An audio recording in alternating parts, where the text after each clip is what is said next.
Ever wonder why women lean in when you go monk mode? Picture you as a temple where steel is forged, silent, hot, and deliberate, while the alpha is the carnival, loud lights and cheap trophies. Monks don't perform, they perfect. That hush builds scarcity, skill, and a steadiness that actually holds. Women pick that over the spotlight because they crave a man who's self-owned, not applause-owned. The alpha promises noise, you promise solidity. Low-key, that's why choosing you beats choosing the show. Substance outlives spectacle, always. Zeta is Sigma's darker shadow. We are talking about both powerhouses in this video. Zetas aren't the monk, they are the rebel. And Sigmas are the diplomats. Introspective women will always choose a deep sea over a hollow light show. These 10 traits will show you why they are, what they are. Sit back, relax, and enjoy the video. We know our old audiences will find each trait relatable, and new members welcome in the tribe. Trait number 1. You command without asking.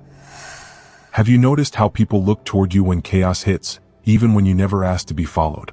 You don't chase the spotlight, but somehow the room tilts in your direction. You carry the qualities of a leader without the hunger for a crown. Alphas want the podium, you want results. You don't need a stage, you only need clarity. Sigma leads through example, Zeta through decisive instinct. Both ignore applause, but Zeta adds a darker edge, moving like someone who has no patience for hesitation. Machiavelli said it is better to be feared than loved if you cannot be both. You understand that fear can be disguised as respect, and respect as loyalty earned in silence. They will say you are passive, that you lack ambition because they only recognize leadership when it screams. They miss the gravity in quiet movement. He or they who misread your restraint assume absence of power, not realizing restraint is its own form of control. Women see this difference, especially introverted women with daddy issues. They see you not competing for attention like the alpha, but stabilizing chaos by your very presence. They feel the calm certainty that you could take the wheel if needed, but you never need to prove it. That quiet competence registers deeper than shouting commands. Research by organizational psychologist Adam Grant in 2013 revealed that the most effective leaders often operate as shadow leaders, focusing on enabling others rather than elevating themselves. For Zetas, leadership isn't about commanding armies, it's about creating conditions where the right things happen naturally. They don't need followers because they understand that influence is more powerful than authority. Women recognize this quiet competence as strength refined. They see how others gravitate toward your calm certainty during chaos. Your ability to lead without ego signals the kind of strength that protects rather than dominates. This style of leading without claiming is not weakness, it is efficiency. Power used sparingly carries more weight. Marcus Aurelius warned against pride in office, urging instead to act in line with nature and duty. You embody this when you solve the problem without announcing you solved it, when you move the group forward without demanding credit. So sharpen that stance. Led by clarity, not noise. Act by instinct, not ego. Authority that is chosen, not forced, builds deeper loyalty. You are the shadowed leader, and the wise will follow your silence before they follow another man's scream. Trait number 2. You refuse to apologize for your nature. Have you ever caught yourself about to say sorry for being who you are? You don't apologize for your intensity, your standards, or your refusal to blend into the mediocrity around you.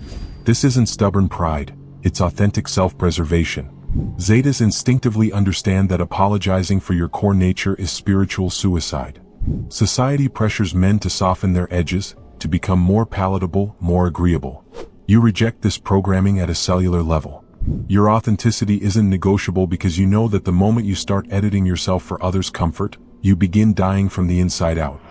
Seneca observed that every new thing excites the public mind, but a mind that seeks the truth turns away from the new and toward the eternal. You embody this. Your commitment to your authentic self transcends fleeting social trends and expectations. You should understand why this is magnetic, because women sense consistency as safety. You are predictable where it matters, unpredictable where it counts. You are not performative, you are reliable. You do not flatter, you deliver. Those who've compromised themselves will resent your refusal to do the same. They'll call you arrogant, inflexible, difficult. They're projecting their own internal surrender onto your strength. Psychological research by Dr. Breen Brown in 2010 revealed that authenticity requires vulnerability, but also boundaries. You understand this balance instinctively. You're genuine without being a doormat, real without being reckless. For Sigma Zetas, people-pleasing is a form of self-betrayal. They don't modify their personality to fit social situations because they recognize that chameleons eventually forget their original colors. Women are drawn to this uncompromising authenticity because it signals genetic fitness. In a world of shapeshifters and pretenders, you remain constant. Your refusal to apologize for your nature communicates that you're not just surviving, you're thriving on your own terms. You don't stay true to yourself because it's easy. You do it because betraying your nature feels like death, and you choose life every time. Trait number 3, you see through social hierarchies. Ever watch someone completely change their personality when talking to you versus other low-tier friend? You don't do that, and it confuses people. Have you ever felt the urge to walk into a room and treat the lowest chair like the throne, because status smells like theater to you? You do not honor masks, you honor presence. You treat the hotel manager and the cab driver with the same baseline respect because you instinctively understand that human worth isn't determined by job titles or bank accounts. This isn't some noble philosophy you learned, it's how your mind naturally processes social interactions. Zetas don't climb social ladders because they refuse to accept that ladders should exist in the first place. They see through the artificial constructs that others mistake for reality. Status games feel foreign to you because your internal compass points toward substance, not symbols. Sun Tzu wrote that the supreme excellence consists of breaking the enemy's resistance without fighting. You apply this principle to social hierarchies. You don't attack them directly, you simply ignore their power over you. This neutralizes their influence more effectively than any rebellion could.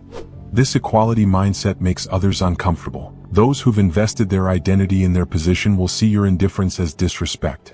They'll try to remind you of your place, not understanding that you don't recognize their authority to assign places. Studies by social psychologist Susan Fiske in 2002 found that humans naturally categorize others based on perceived status and competence. Your brain appears to bypass this automatic sorting system, treating each person as an individual rather than a representative of their social category. A woman watches this. She sees a man who is not intimidated by authority nor condescending to those without it. This signals a profound and rare inner security. He doesn't need to climb a social ladder because he doesn't acknowledge the ladder's existence. His world is flat, and he moves across it with a freedom others can only envy. His respect is not given freely, it is a mirror. He reflects back exactly what he is shown, and in doing so, reveals the true nature of everyone around him. He doesn't see people above or below him, he sees allies, obstacles, or irrelevancies. His equal treatment is a filter, separating those who are real from those who are pretending. It is a silent, constant test that most people fail without ever knowing they were taking it.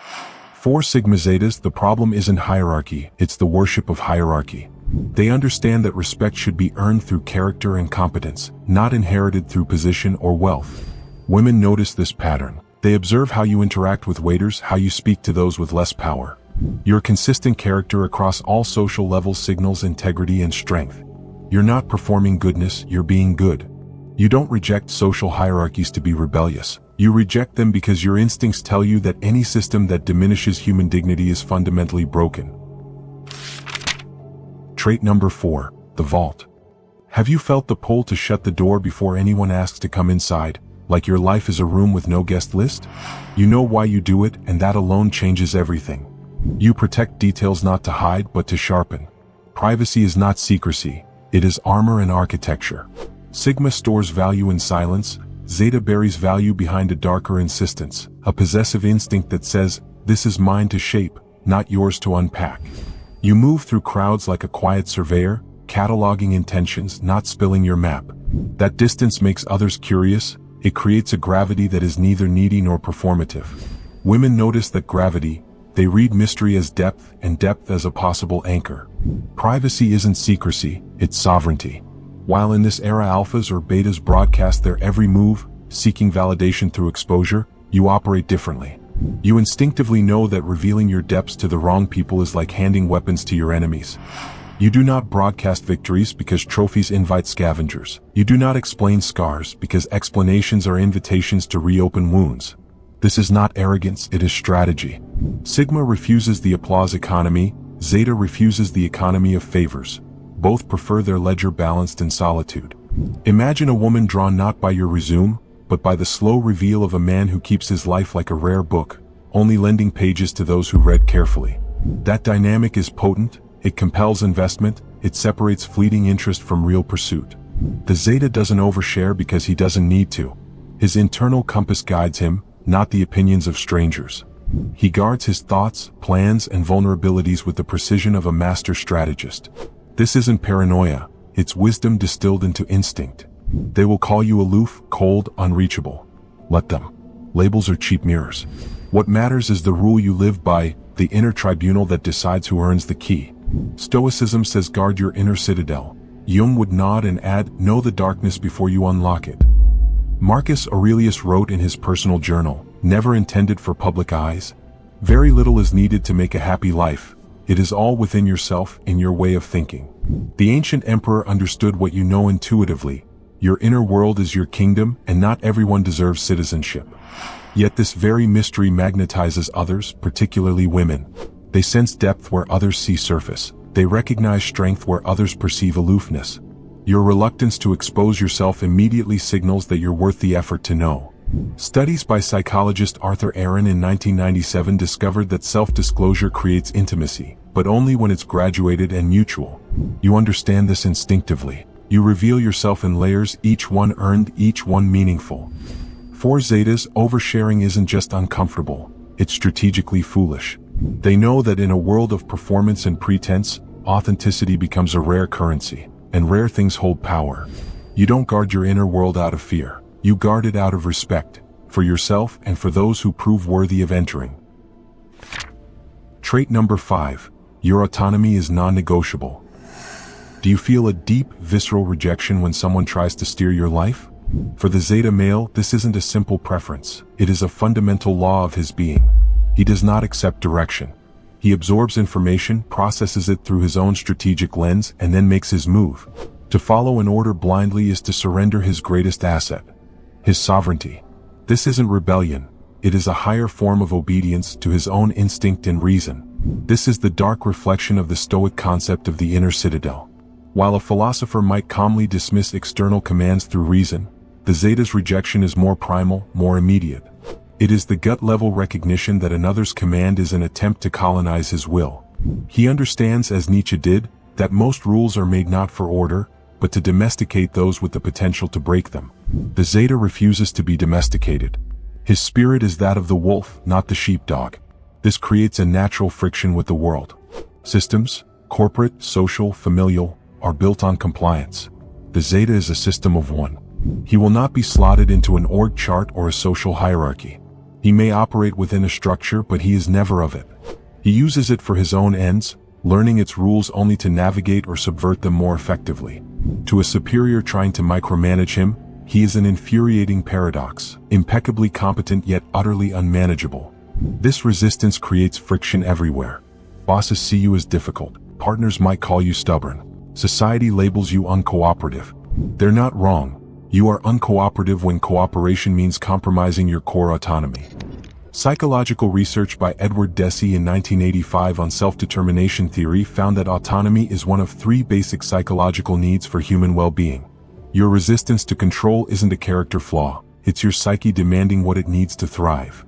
Though contradictory, a woman senses this ungovernable nature. It is dangerously attractive.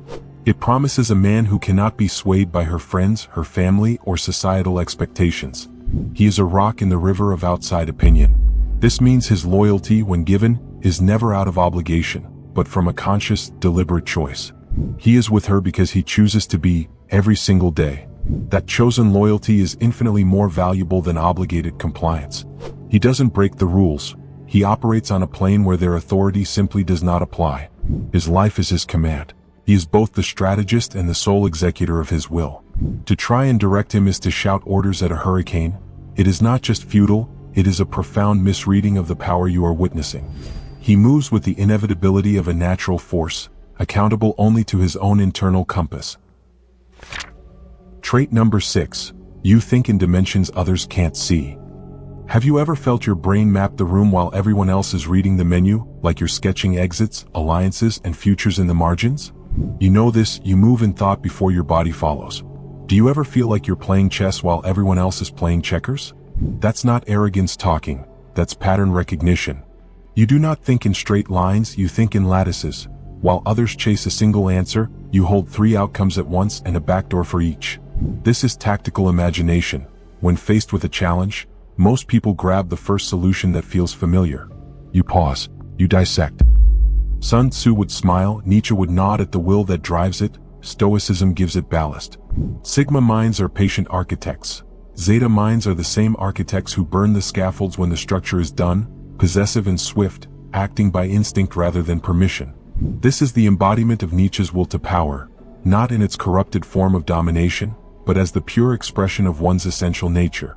The Zeta's mind is a weapon, and hesitation is the only true malfunction. He doesn't deliberate from 10 angles to appear smart. He identifies the correct angle and acts. This is the strategic mind of Sun Tzu applied to daily life. Victorious warriors win first and then go to war, while defeated warriors go to war first and then seek to win. The Zeta has already won the battle in the silent calculus of his instinct before the world even knows a conflict exists. This creates a profound divide. To the average person, he is unpredictable, even dangerous. They cannot map his logic because he isn't using their map. He navigates by a different star, an internal one.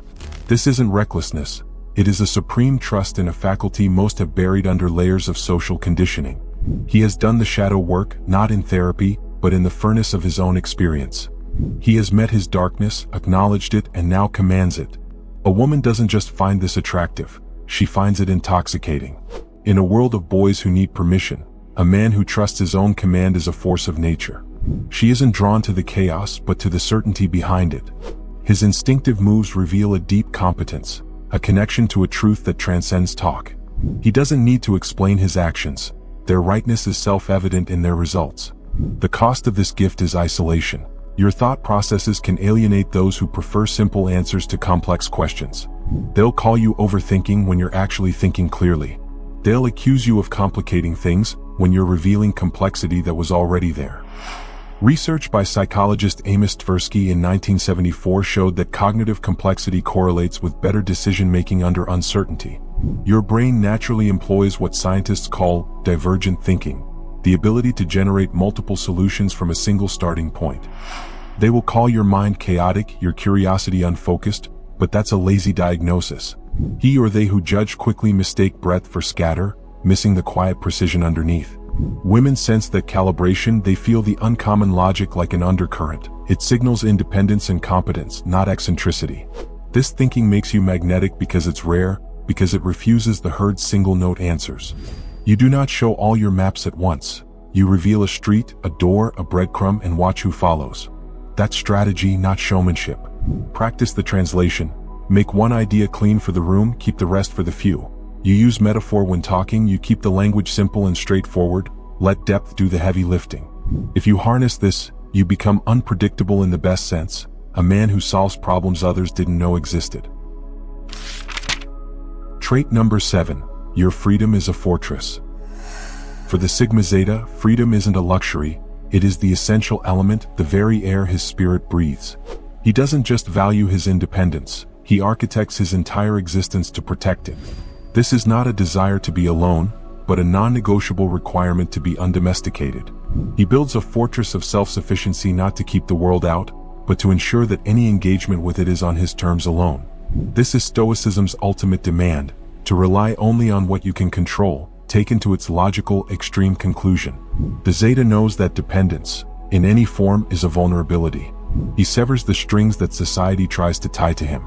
A traditional career, debt, clinging relationships. These are all leashes. He would rather have less and be free than have more and be beholden. His wealth is not measured in assets, but in the unimpeachable ownership of his own time and choices. This is a darker, more ruthless application of the philosophy. It's not just about inner peace, but about total operational independence. They will call you selfish, unstable, afraid of commitment. Those words reveal more about their debts than your assets. Imagine him turning down a lucrative promotion because it would put him on a leash. Others see a fool. He sees a strategist who just avoided a trap. He understands the wisdom of Sun Tzu. The supreme art of war is to subdue the enemy without fighting. By refusing the bait of social validation and material comfort, he wins the war for his autonomy without ever stepping on the battlefield. His freedom is his victory. A woman is drawn to this not because she can tame him, but because she recognizes the raw power of a man who cannot be bought or bossed. His independence is a challenge and a promise. It promises that if he chooses her, it will be for her alone, not for what she can do for him. There is no transaction, only pure, voluntary connection. That is the most potent attraction there is. Women sense this self-sufficiency as evolutionary fitness. A man who doesn't need rescuing signals that he can provide protection instead. Your independence doesn't repel, it attracts those strong enough to match your energy. He isn't running from responsibility, he is running toward a higher one, the absolute responsibility for his own existence. His life is his sovereign nation, and he is its sole citizen, soldier, and king. He pays no tribute to foreign powers. His freedom is the fortress walls, the stocked armory, and the unassailable high ground from which he views a world of dependents and slaves. And he would rather burn it all down than hand anyone the key. Trait number 8. Your solitude is your battlefield. For Sigma Zetas, large social gatherings feel like being a lion forced to hunt in a pack of hyenas. The environment doesn't match their natural hunting style. They perform better alone or with carefully chosen allies. Women notice how you change in different settings. They see your depth emerge in intimate conversations, your intelligence shine in smaller groups. Approximately 80% women will choose intelligence over gesture. Your selective social energy signals that you're not performing, you're being authentic. Do crowds make you feel not lonely but deluded? For the Zeta or Sigma male, a large social gathering isn't a party. It's a draining exchange of meaningless currency. He doesn't avoid these spaces out of fear or weakness. He avoids them because he understands the economy of energy. He is a deep current, and the chaotic, shallow waves of the crowd serve only to scatter his focus and drain his power. His solitude is not an escape. It is the forge where his edge is sharpened. This is the stoic practice of withdrawal made manifest. Marcus Aurelius spoke of retreating into his own soul to find a quiet haven. The Zeta does this physically. He knows that to be constantly on is to be constantly depleted. He is a strategic reserve of power, and he will not be spent on trivialities. In the silence of his own company, he plans, he regenerates, he listens to the only voice that matters, his own instinct. This is where his strategies are born, away from the noise of competing agendas. Think of him at a loud, crowded party. He isn't awkward. He is an observer, a strategist assessing a chaotic battlefield. He sees the performative laughter, the desperate bids for attention, the entire theater of validation. He does not participate. He identifies the players, the hierarchies, the weaknesses. He is gathering intelligence, not friends. To him, this is not a social event. It is reconnaissance. A woman of depth sees this. She doesn't see a social outcast. She sees a man who is not thirsty for the cheap wine of external validation. His comfort in solitude signals a profound self-containment. It tells her he is complete on his own. He doesn't need a party to feel alive. He is life, concentrated and potent. His presence, when he does choose to give it, is therefore a gift, not a need. He isn't antisocial. He is selectively social on a level most cannot comprehend. His circle is small because quality is a higher currency than quantity. He doesn't collect acquaintances. He identifies allies. He moves through the shallow waters of mass society not to swim with the school, but to identify the other sharks moving silently in the depths. His solitude is his strength, his sanctuary, and his strategic advantage. The crowd exhausts itself, he conserves himself, and in the end, the well-rested warrior always outlasts the tired dancer. Trait number 9. You adapt like water, strike like lightning. Do you watch situations unfold before acting, then move with sudden decisiveness that surprises everyone? That's predator intelligence disguised as patience.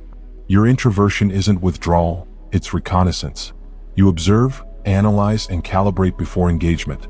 But when you do engage, your adaptability becomes a weapon. Zetas don't fight the current. They read it, use it, then redirect it to serve their purposes. You can walk into any environment and within minutes understand the social dynamics, power structures, and unspoken rules. This isn't learned behavior. It's pattern recognition operating at an instinctive level. Your mind maps territories the way ancient hunters mapped prey movements. Bruce Lee captured this principle when he said, "Be like water." But you've evolved beyond that. You're water that chooses when to become ice, when to become steam. Your adaptability has teeth, edges that cut when circumstances demand it. Psychological research by Peter Salovey in 1990 on emotional intelligence found that the ability to read and adapt to social situations correlates with leadership success and relationship satisfaction. Your brain appears to operate this social radar naturally. 4 Sigma Zetas, adaptability isn't people-pleasing, it's strategic positioning. We've talked about it in an old video on Robert Greene's 48th power law. They adjust their approach without compromising their core, like a sniper changing positions while keeping the same target in sight. Women recognize this flexibility as intelligence refined by experience. They see how you navigate different social contexts without losing yourself, how you can be gentle with children and fierce with threats. Your range signals depth and capability. You don't adapt to fit in. You adapt to win, understanding that rigid strategies break against changing circumstances while flexible ones bend toward victory. You do not perform every facet of yourself at once. You reveal the level needed for survival and influence. In a boardroom you speak lean and surgical. At a small table you widen, reveal textures, trade stories. That elasticity makes you unpredictable in a constructive way. You solve problems by reshaping to fit the moment, not by forcing the moment to fit you. Women sense this like rhythm. They feel the ease of a man who can be still with them and dangerous in the world. Adaptability signals safety and resourcefulness. It promises that when storms arrive, you will not break, you will reroute. Nietzsche's will to power is not loud here, it is subtle, will expressed as flexible mastery. Trait number 10, you create your own empire. Do you feel most alive when working on something that belongs entirely to you? That's not ego, that's your creative force demanding expression without compromise. You don't just prefer working alone. Your mind operates like a forge that needs solitude to reach the temperatures necessary for creation. Collaboration feels like dilution, committee decisions feel like creative suicide. Zetas don't build teams, they build empires, one focused hour at a time. Your projects become extensions of your will, pure expressions of your vision unfiltered by others' limitations or fears. When you work independently, you access flow states that collaborative environments interrupt. This isn't antisocial behavior. It's optimization of your natural creative machinery. Most interesting contradiction is that you're money-minded, not in the rat race like alphas or betas. You earn for yourself not just to provide or impress. You know how to spend on yourself and women love it. They see potential in you. Women are biologically wired to find someone who can provide, and you tick this need almost unknowingly. They see you learning new things, focusing on the subjects that matters, and drawn toward you instinctively. Nietzsche understood this when he wrote about the will to power. Not power over others, but power to create, to impose your vision onto reality. You embody this drive instinctively, turning ideas into tangible results through focused execution. Research by psychologist Mihai Csikszentmihalyi in 1990 on flow states found that optimal experience occurs when challenge matches skill level and external distractions are minimized. Your preference for independent work appears designed to create these conditions naturally. 4 Sigma Zetas, working under someone else's vision feels like spiritual prostitution. They'd rather build something small that belongs to them than build something large that belongs to someone else. Women recognize this creative independence as evolutionary strength. A man who can build from nothing signals provider potential beyond mere employment. Your ability to create value independently communicates that you're not just surviving the system, you're transcending it. You don't work alone because you hate people. You work alone because your vision is too important to be compromised by committees, and your empire is too valuable to be built by anyone else's hands. Thanks for watching.